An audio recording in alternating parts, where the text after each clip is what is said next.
اللہ اللہ اللہ اللہ۔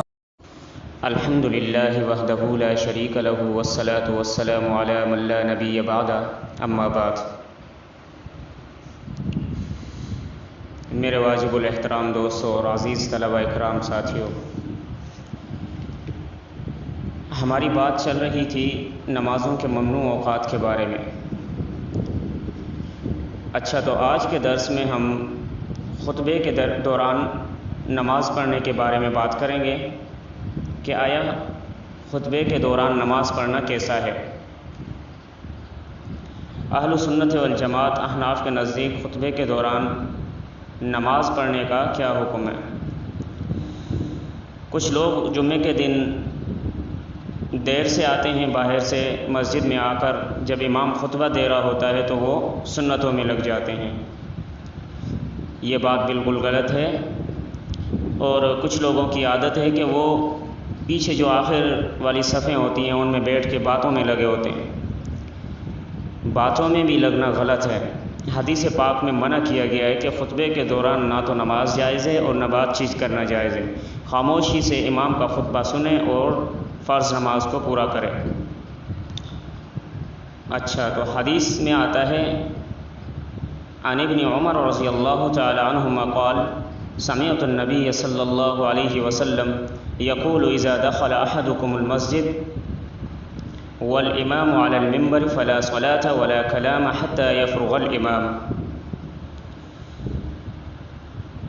مجمع الزوائد للحسمی جلد نمبر 2 صفحہ نمبر 407، جامع الاحادیث للسیوطی جلد نمبر 3 صفحہ نمبر 114۔ حدیث پاک کا ترجمہ ہے کہ حضرت ابن عمر رضی اللہ تعالی عنہما سے روایت ہے، وہ فرماتے ہیں کہ میں نے رسول اللہ صلی اللہ علیہ وسلم کو یہ فرماتے ہوئے سنا، جب تم میں سے کوئی مسجد میں داخل ہو اور امام منبر پر ہو تو نہ کوئی نماز جائز ہے اور نہ بات چیت، یہاں تک کہ امام فارغ ہو جائے۔ تو اس حدیث سے ہمیں معلوم ہوا کہ جب تک امام خطبہ دے رہا ہو تب تک نہ بات چیت کرنا جائز ہے اور نہ ہی کوئی نماز پڑھنا جائز ہے۔ آدمی باہر سے جب آئے تو آرام سے آ کر مسجد میں بیٹھ جائے، خطبہ سنے اور فرض نماز مکمل کر کے فرض نماز کے بعد اپنی سنتوں کو پورا کرے۔ اچھا، آگے طلوع، غروب اور زوال کے اوقات میں کیا نماز پڑھنا صحیح ہے یا نہیں، اس کے بارے میں حدیث شریف میں آتا ہے ان عقبۃ بن عامر الجہنی رضی اللہ تعالی عنہ یقول 3 ساعات كان رسول اللہ صلی اللہ علیہ وسلم ینہانا ان نصلی فیہن او ان نخبر فیہن موتانا حین تطلع الشمس بازغة حتى ترتفع وحين يقوم قائم الظهيرة حتى تميل الشمس وحين تزيف الشمس للغروب حتى تغرب۔ صحیح مسلم جلد نمبر 1 صفحہ نمبر 276، جامع ترمذی جلد نمبر 1 صفحہ نمبر 200، المجمع بین الصحیحین للحمیدی جلد نمبر 3 صفحہ نمبر 351۔ حدیث پاک کا ترجمہ ہے کہ حضرت عقبہ بن عامر جوہنی رضی اللہ تعالیٰ عنہ فرماتے ہیں کہ رسول اللہ صلی اللہ علیہ وسلم نے ہمیں 3 اوقات میں نماز پڑھنے یا مردوں کو دفن کرنے سے منع فرمایا۔ جب سورج طلوع ہو رہا ہو یہاں تک کہ وہ سورج بلند ہو جائے، عین زوال کے وقت جب تک کہ سورج ڈھل جائے، جب سورج غروب کے قریب ہو یہاں تک کہ غروب ہو جائے۔ اب یہ 3 اوقات ایسے ہیں جن میں نماز پڑھنا جائز نہیں ہے۔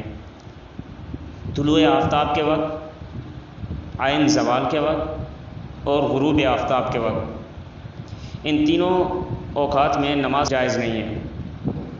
اللہ کے رسول صلی اللہ علیہ وسلم نے ان 3 اوقات میں نماز پڑھنے سے منع فرمایا ہے۔ اچھا، یہاں تک اوقات ممنوعہ پورے ہو گئے، اور آگے انشاءاللہ ہم اگلے درس میں اذان کے بارے میں بیان کریں گے۔ اذان کے بارے میں بتائیں گے کہ اذان کے کلمات کون سے ہیں، کہاں سے شروع ہوتے ہیں، کہاں پر ختم ہوتے ہیں۔ اللہ تعالیٰ سے دعا ہے اللہ تعالیٰ ہمیں سب کو اس پر عمل کرنے کی توفیق عطا فرمائے۔ وآخر دعوانا ان الحمد للہ رب العالمین۔ اللہ